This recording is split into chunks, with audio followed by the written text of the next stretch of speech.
When we talk of nature, the philosopher is not so much interested in searching for solutions or searching for answers or immediately telling us what to do. Philosophy is interested in what is actually the question that is being asked here, and what are we, in this specific case, what are we talking about when we discuss nature?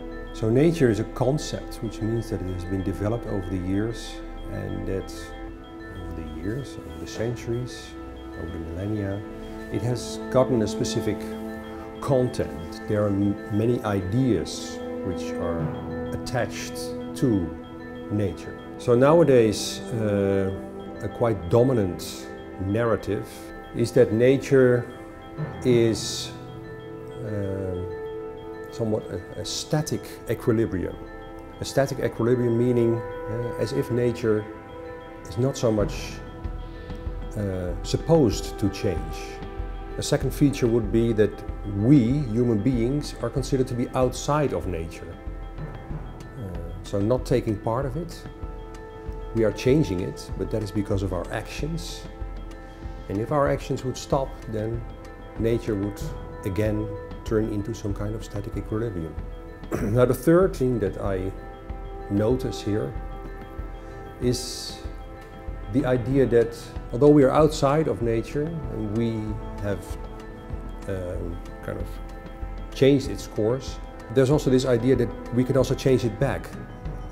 We can fix the problems that we've caused ourselves.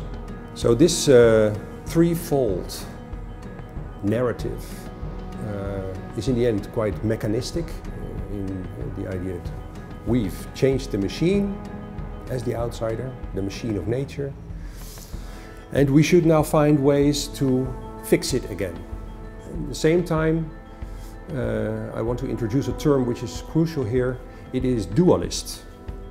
And dualist means that, as the image that I just painted already says, we are some sort of, we consider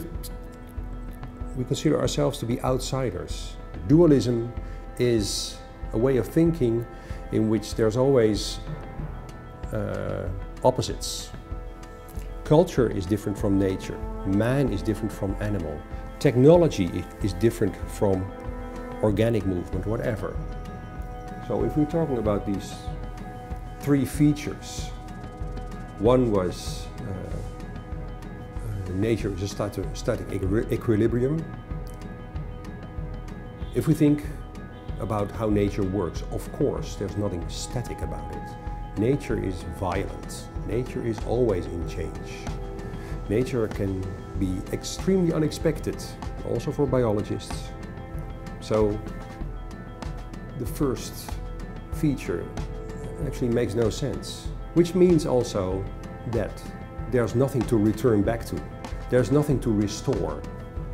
There's nothing to protect, maybe even. Second feature that I talked about was that we consider ourselves to be outside of nature. Again, it's not the case. We are not outside of nature. We are in all ways, in all possible ways, we are a part of it. And we come now to the third aspect, as if we can restore it. Yes, we changed its course, and of course we can change it again, but there's no way that this will be some kind of restoration.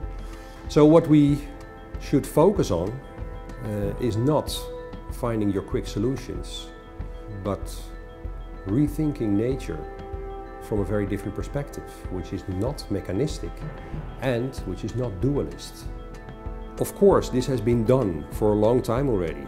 We can see a monist idea of nature at work in the works of Nietzsche, for instance. In the 70s, there was Gregory Bateson. He wrote a beautiful book, Steps to an Ecology of Mind.